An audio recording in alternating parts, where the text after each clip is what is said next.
Hello, everyone, and welcome to the Navigating Local Housing Strategies video series. And my name is Christine Camilleri Onishi, and I am a senior planner at Change Lab Solutions, where I work on a combination of projects focused on planning and housing policy, as well as public health research projects. And in this video, we will be discussing the topic of affordable housing production with a focus on local challenges and potential policy opportunities. And for those of you joining us for the first time, this video is part of Change Lab Solutions Housing Solutions Collaborative, which is a year-long learning cohort that convenes cross-sector housing teams in 8 small to mid-sized cities across the United States.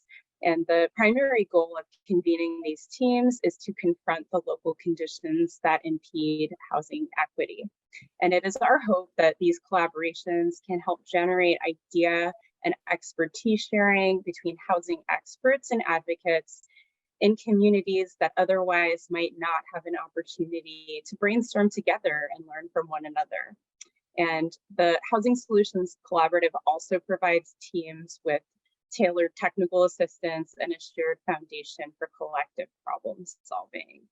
And so the topic of today's discussion, affordable housing production, is one of the most complex and important housing policy topics we could possibly dig into.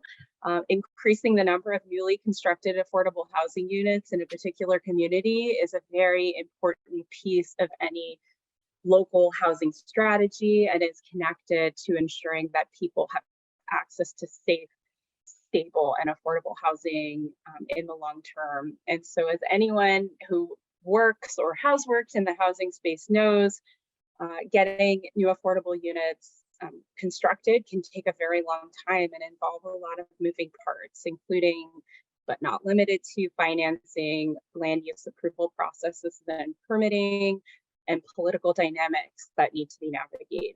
And so without further ado, please join me in welcoming Abby Wallhouse and Jovan Burton to the video series as we move into today's discussion. And so I want to start out by thanking you both for being here and inviting you both to please introduce yourself and share a bit about your housing work in your respective communities by telling us a bit about and to tell us a bit about the housing conditions in your community with a focus on affordable housing production. And so I'm going to invite Jovan to kick us off first, and then invite Abby to follow up. Thank you, Christine. My name is Jovan Burton. I'm the Executive Director for the Partnership for Housing Affordability. We work in the Richmond, Virginia region. Specifically through Change Lab, we were working with Chesterfield County, which is a suburban jurisdiction just south of the city of Richmond that has a host of array and diverse housing challenges ranging from zoning challenges, a lack of lots available for multifamily development, a burgeoning senior population that has tremendous implications on our housing needs, in addition to a large dilapidated manufactured home community as well along certain corridors of the county. And that's against the backdrop of significant economic development projects taking place. And where does affordability play a role? So my organization, we're not a developer. We are a policy and research-based organization. Essentially, we try to make it easier for the kind of development that we're talking about and that we would like to see in our communities to take place. And we do that through working with local governments on things like zoning, which is the most powerful lever that you have at the local level, but also research and educating our local leaders on what their needs are. How many cost burden households do you have? And how many units do you need to build between now and 2040 in order to meet the future demand? So very excited to talk about challenges, obstacles, but also opportunities through which we can address some of these issues in our communities. So thank you. Thank you, Jovan. It's organizations like yours that help organizations like mine succeed. So my name is Abby Wallhouse. I have been the Chief Financial Officer of Madison Development Corporation for over 4 years. MDC is a nonprofit corporation founded in 1977 that owns and manages 348 affordable workforce housing units in the Madison, Wisconsin area. We also provide startup and gap financing for businesses in Dane County. I started my career, oh gosh, almost 30 years ago as an electrical engineer in the utility industry doing construction project management. So after getting my MBA from University of Chicago, I focused largely on finance for a while, and I feel like I've come full circle back to being involved in construction, specifically multifamily development. And I'm finding working for MDC in the nonprofit space to be very rewarding. MDC is located in Madison, Wisconsin, and like in so many communities, the number of housing units in Dane County is growing at a lower pace than the number of households and the population. So as a result, the vacancies for multifamily rentals in the urban areas of Dane County are well below what a city might consider a healthy 5% level, even well below 3% in some areas, and in our portfolio and MDC's portfolio below 2%. So there are definitely some challenges and obstacles, but as Jovan said, that hopefully brings some opportunities as well. Thank you both so much for sharing a ton of insight, even with those introductions, even within those introductions into the important work you're doing and shedding some light on the local contexts that you both work in. Next time, I'm going to invite you both to dig in a bit more into that kind of subtopic of challenges. You both touched on a number of them in your introductions, and so I'm curious to hear a little bit more about some key challenges that you're seeing and or experiencing in the affordable housing development arena. And I think again I'll invite Jovan to kick things off, and then Abby to follow up after. Absolutely. I think the challenges of many communities today are varied, particularly coming out of the pandemic. But I'll start first and foremost from a zoning perspective, because that's a unique challenge in Chesterfield County, because only 3% of all the land allows for multifamily development. And it's by population, the largest county in the Richmond, Virginia region. So when you look at that, that means that you have a lot of housing types, particularly single family, which many households, many of them low income households, are not able to access. And so what does that do for not only the residents that are living there, but people who may want to move to Chesterfield County or want to move to the Richmond region? You inherently have limited options. So there's a lot of zoning restrictions, including minimum lot sizes or how many acres need to be on a lot in order for multifamily development to take place. And that creates a lot of burdens for nonprofit and for-profit developers who want to do development in Chesterfield County. So we have the zoning barriers that certainly exist. We also have just the cost of doing development are incredibly high, and the lack of incentives to offset that.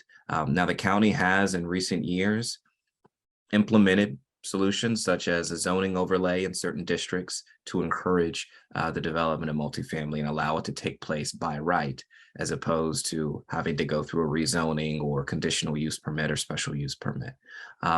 They're also looking at ways in which they can address this through things like shopping center development and investing in places that typically have been fairly vacant and blighted in some cases, and reinvigorating them with mixed use development with residential as a key component.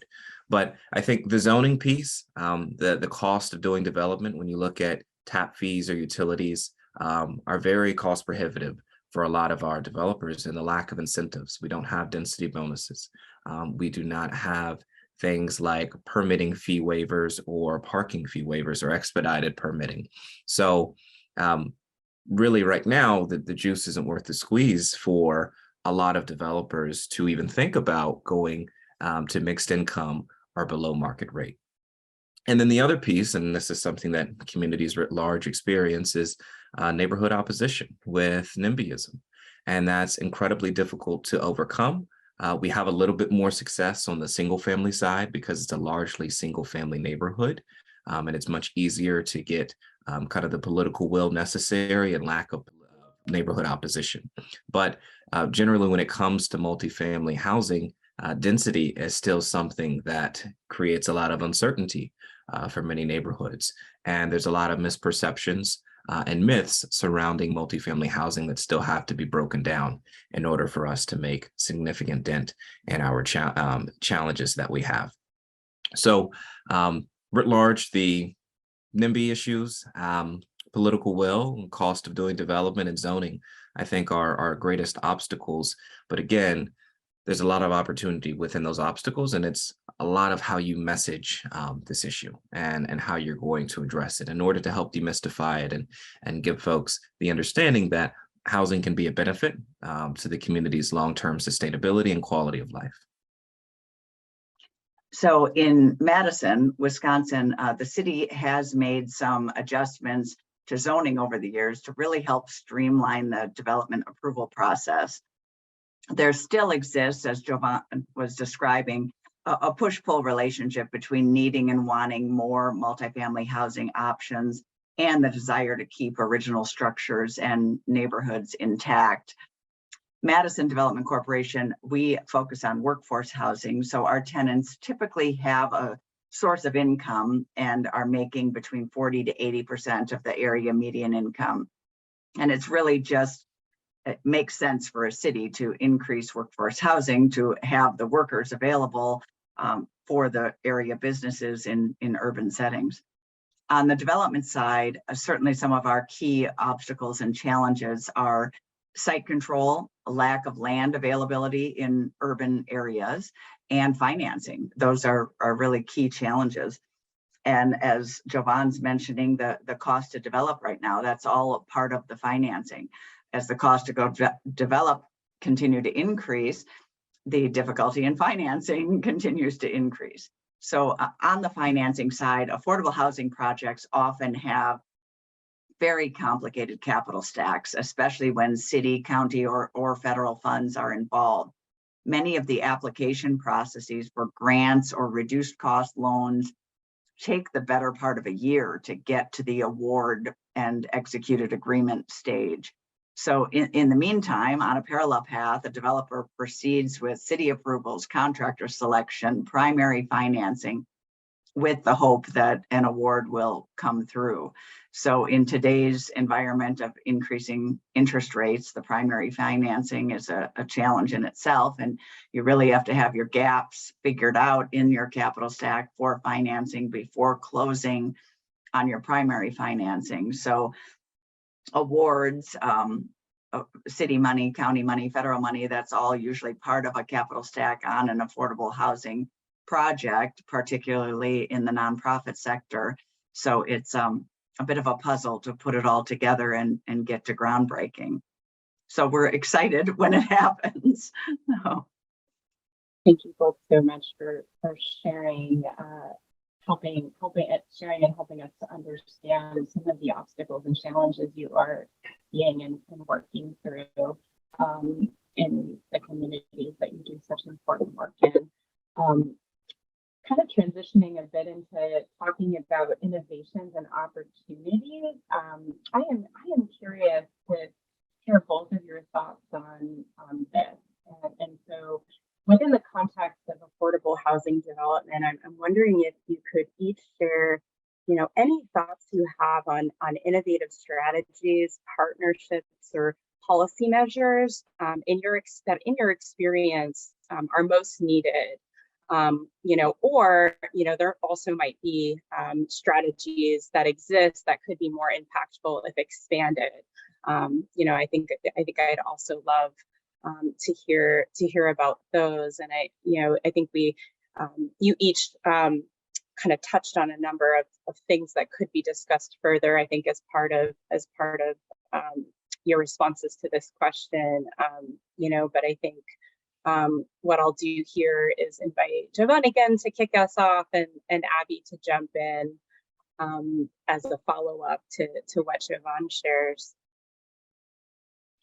Absolutely. So I think when it comes to innovation in the space of housing and particularly affordable housing, the key is to have innovation complement some of the core fundamentals, particularly from a policy and zoning standpoint. You have to have those fundamentals in place for them to be effective, and that you can have the nonprofit and for-profit community utilizing them, and then innovation can help on top of that. So what I mean, for example, is in Chesterfield, in our community, and in Virginia at large, we do not have the ability at the local level to do mandatory inclusionary zoning. We just had legislation at the state 2 years ago that allows for voluntary inclusionary zoning with a certain specific subset of incentives.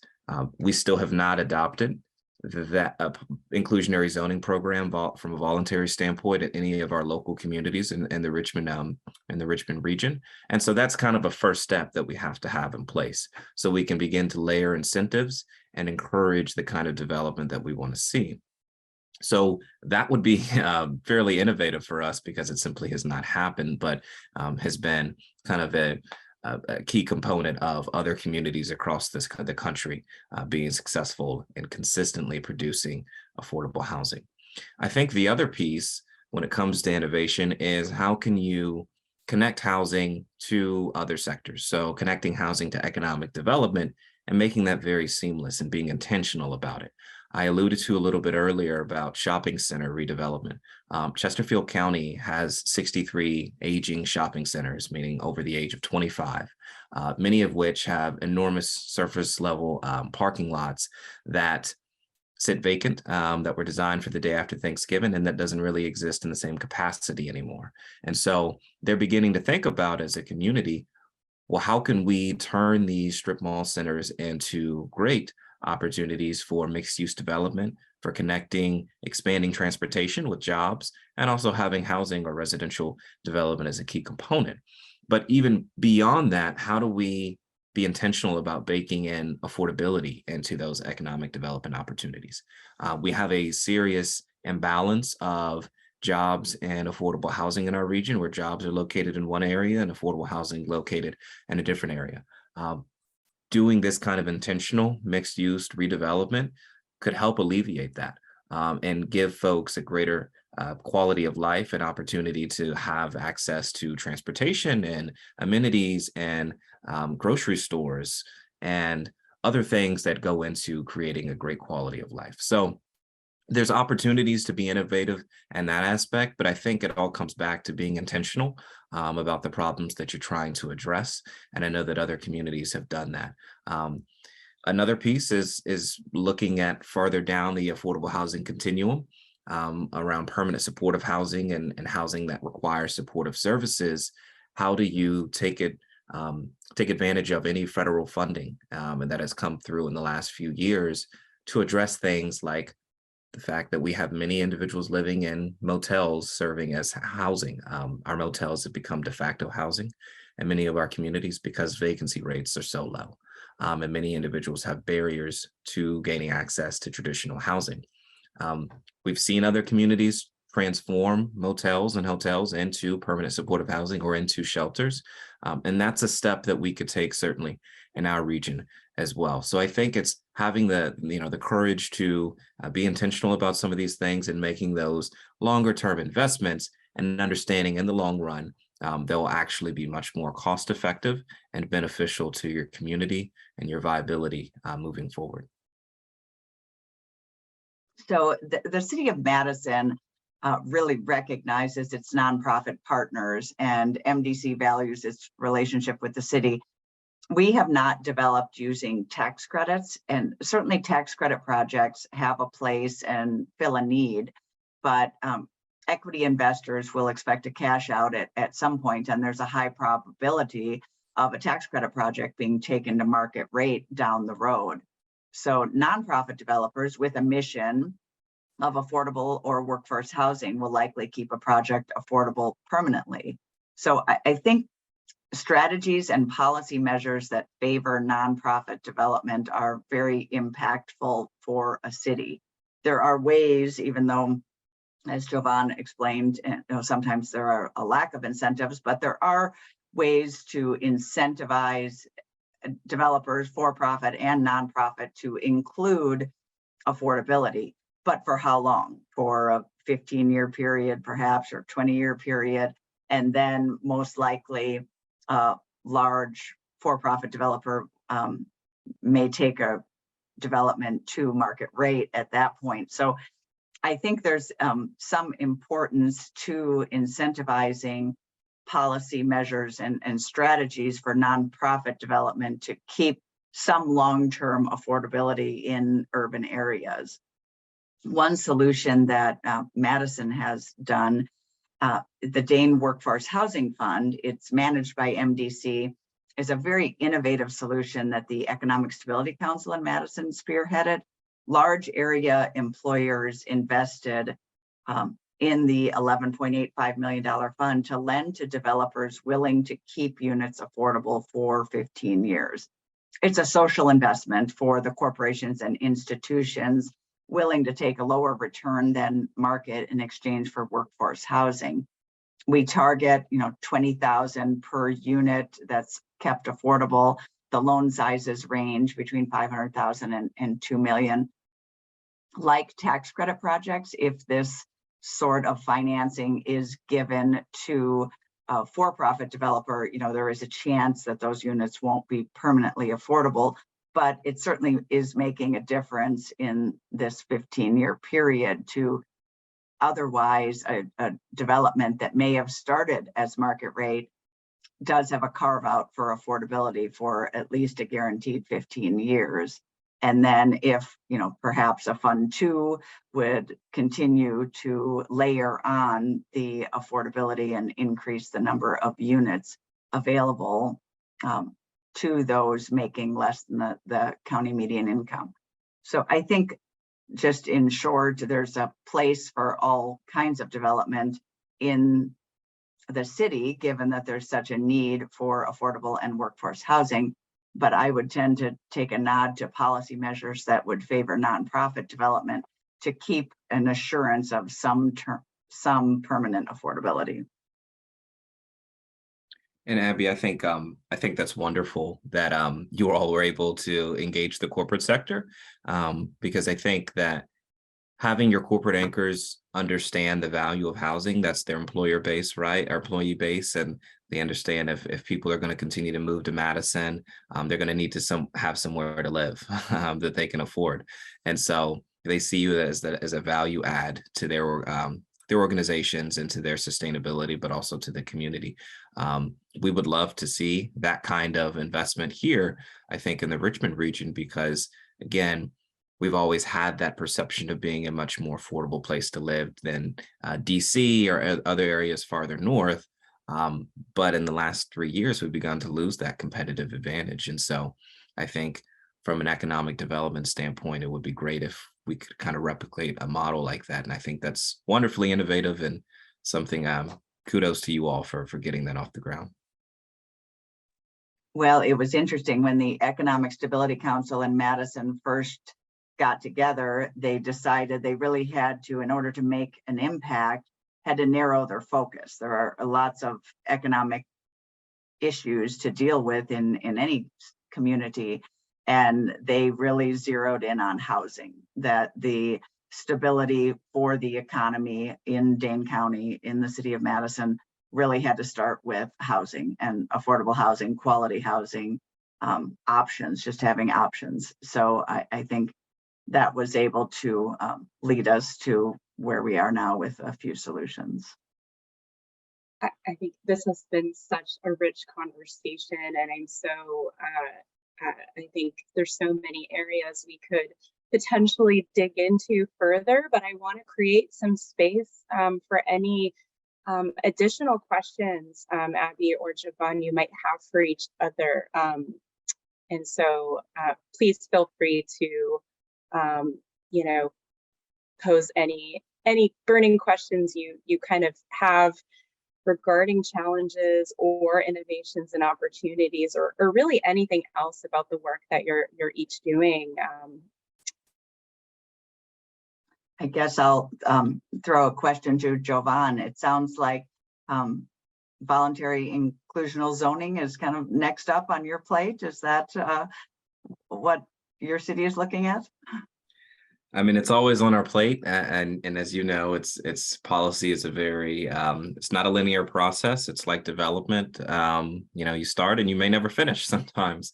So I think but I do think it's an opportune time for us as a community because we have extremely high eviction rates, and evictions are surging at the moment, and by the thousands and filings, because Virginia has expended all of its rent relief. It was one of the first states to do that. And one of the downsides to that is we've had our eviction protections lifted, and all of that to say that I do believe that there's a level of urgency, and it gives our local governments an opportunity to say, we understand the conditions in our community, but you know, here's what we're working on to help long term address some of those challenges and increasing the stock. So we're just really trying to figure out what's the right mix of incentives at the local level. Each community is different. Chesterfield County may have different incentives than the city of Richmond. And the city, for example, you can already build as high as you want, so a density bonus doesn't really make sense. Whereas in Chesterfield County, there are height restrictions, and so a density bonus could be fairly effective. So I think it's a matter of just figuring out what's the right fit for each community, and also is it something that for-profit developers are going to take advantage of? Because if not, we know the nonprofits by their mission will continue to do this work, but we have to have for-profit involvement in order to make a significant impact on this issue. So finding something that appeases both sides will always be a tough balance to strike, but I think that's the nature of the work that we're in. And hopefully that's something that we can come to terms with and figure out something that's impactful for everyone in the community.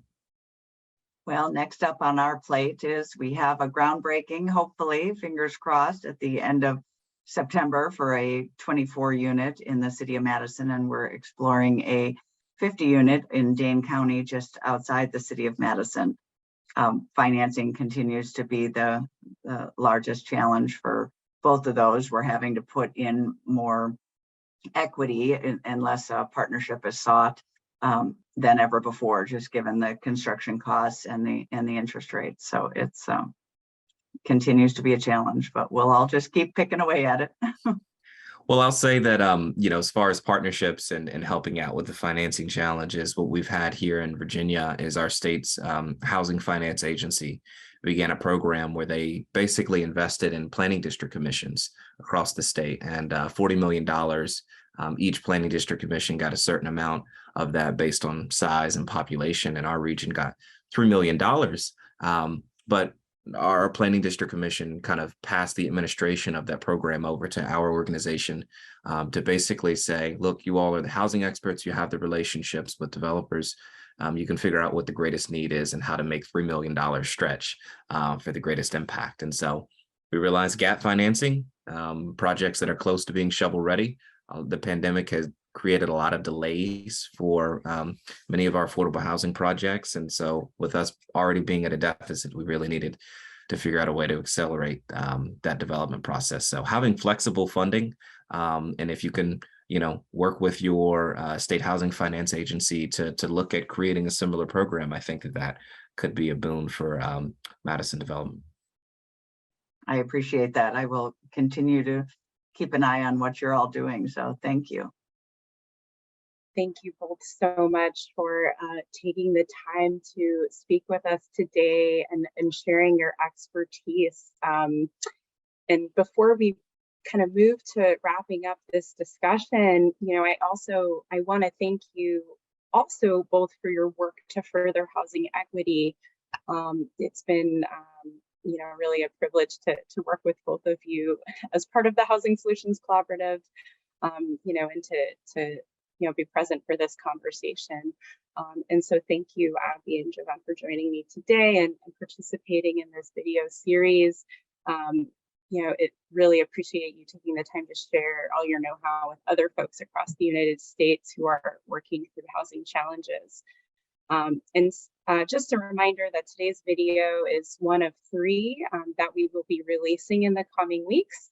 So please stay tuned for these future installments in which ChangeLab Solutions staff will hold discussions with other housing solutions collaborative partners about other topics such as housing stability and strategies to support housing quality and preservation of naturally occurring affordable housing. And so again, I'm Christine Camilleri Onishi at ChangeLab Solutions, and thank you so much for joining us today.